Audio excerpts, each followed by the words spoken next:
Hello friends, good afternoon everyone. কেমন আছেন সবাই? আশা করছি সবাই ভালো, সুস্থ, নিরাপদেই আছেন। ওয়েলকাম করছি আমার নিউ রেসিপি দেখার জন্য।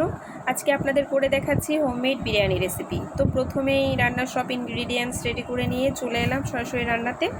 এবার গ্যাস অন করে একটি কড়াই বসিয়ে দিলাম। কড়াইতে রান্নার রেগুলার তেল দিয়ে নিলাম পরিমাণ মতো। দেন বিরিয়ানিতে অ্যাড করার জন্য প্রথমে আলুগুলো ভেজে নেব। বিরিয়ানিতে আলু খেতে আমাদের দারুণ লাগে, ফ্যামিলির সবাই পছন্দ করে, তাই একটু বেশি পরিমাণেই আলু অ্যাড করছি। তো আলুগুলো প্রথমে একটু নুন হলুদ দিয়ে হালকা ভেজে নেব। আর সাথে অ্যাড করে দেব আগে থেকে সেদ্ধ করে রাখা দুটো ডিম। মেয়ে ডিম পছন্দ করে বিরিয়ানিতে খেতে, তাই মেয়ের জন্য দুটো ডিম অ্যাড করলাম। ডিমগুলো বেশি ভাজবো না, জাস্ট একটু তেলে গড়িয়ে নেব আর কি। একটু তেলে গড়িয়ে নিলে কাঁচা ভাবটা একটু লাগবে না খেতে। সে পর্যায়ে আমি দেখতে পাচ্ছেন আলুগুলো ভালো করে ভেজে নিচ্ছি, ভেজে তুলে নিলাম। এরপর ওই তেলে আমি বেরেস্তার জন্য পেঁয়াজগুলো ভেজে নেব। পেঁয়াজ কুচিগুলো এবার দিয়ে দিলাম তেলে। তো পেঁয়াজ কুচি দেওয়ার পর পেঁয়াজগুলো অনবরত নাড়তে হবে, যাতে সব পেঁয়াজের নিচে ভালোভাবে আঁচ লেগে পেঁয়াজগুলো মুচমুচে ভাজা হয় আর কি, বেরেস্তার জন্য ভালো পারফেক্টভাবে রেডি হয়। তো পেঁয়াজ দেওয়ার পর এবার অনবরত আমি নাড়তে থাকবো, ভালোভাবে নেড়ে নিয়ে পেঁয়াজের বেরেস্তাগুলো করে নেব। পেঁয়াজটা ভালোভাবে ভাজা হয়ে এলে মুচমুচে করে নিয়ে অল্প বেরেস্তার জন্য সরিয়ে রাখবো। বাকি পেঁয়াজের সাথে আমি এবার চিকেনগুলো অ্যাড করে দেব। এখানে আমি 900 গ্রাম মতো চিকেন নিয়ে নিয়েছি। আর বিরিয়ানির জন্য চিকেনের পিসগুলো একটু বড় করে নিলে দেখতে ভালো লাগে, এজন্য আমি চিকেনগুলো বড় করে পিস করে নিয়েছিলাম। তো এবার তেলে চিকেনগুলো হালকা ফ্রাই করে নেব। ফ্রাই করার পর এবার আমি বাটা মশলা আর গুঁড়ো মশলাগুলো অ্যাড করে দেব।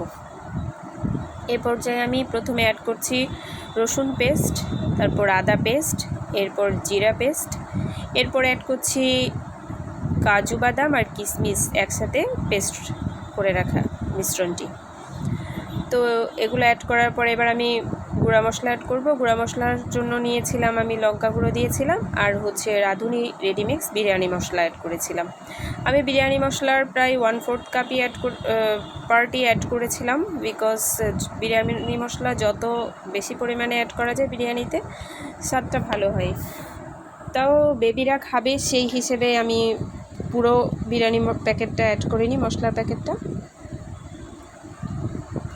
জাস্ট 1/4 পার্টি অ্যাড করেছিলাম। এই তো বিরিয়ানি মশলা অ্যাড করার পর ভালোভাবে একটু নাড়িয়ে দিলাম। এই পর্যায়ে আমি দিয়ে দিলাম তেজপাতা, দারচিনি, স্টার এনিজ আর কালো এলাচ, সাদা এলাচ। তো এই সব উপকরণ একসাথে মিক্স করে নিয়ে মিশ্রণটাকে ভালোভাবে নাড়ালাম। নাড়িয়ে দেওয়ার পর আমি অ্যাড করেছিলাম টক দই সামান্য, আর টমেটো সস। এই তো মিশ্রণটা যখন একটু মাখো মাখো হয়ে এলো, তারপর আমি আগে থেকে ভেজে রাখা আলুগুলো অ্যাড করে দিলাম।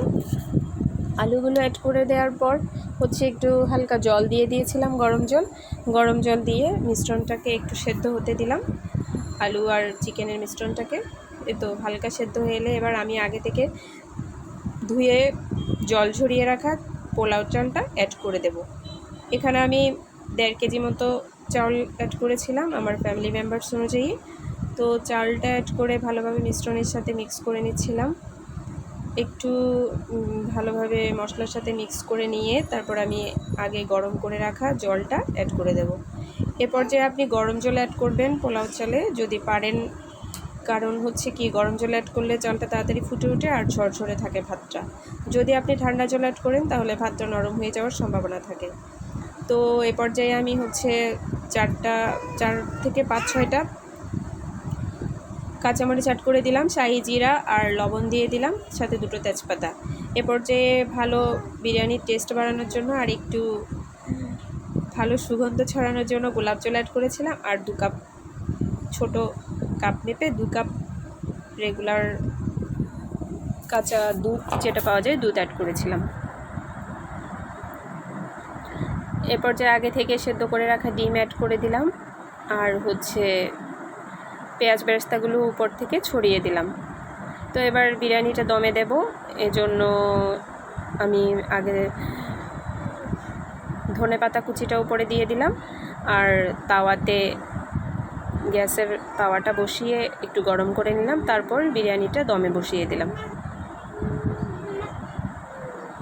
এই তো 20 মিনিট ওয়েট করব। 20 মিনিট পর আমার বিরিয়ানি রেডি। মাঝখানে একটু খুলে চেক করে নিলাম যে বিরিয়ানি রেডি হয়েছে কিনা। হ্যাঁ, দেখা যাচ্ছে বিরিয়ানি ভালো সুগন্ধ ছড়াচ্ছে।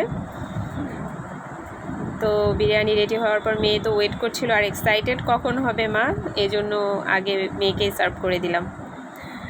মেয়ে খেয়ে তো ভালো রিভিউ দিল যে ভালো টেস্ট হয়েছে, আর ওর বাবাকে বলছিল বাবা বিরিয়ানি অনেক টেস্টি হয়েছে আজকে। তো আমার ফ্যামিলির সবাই তো পছন্দ করলো খুব। আপনাদের কেমন লাগলো কমেন্টে জানাবেন।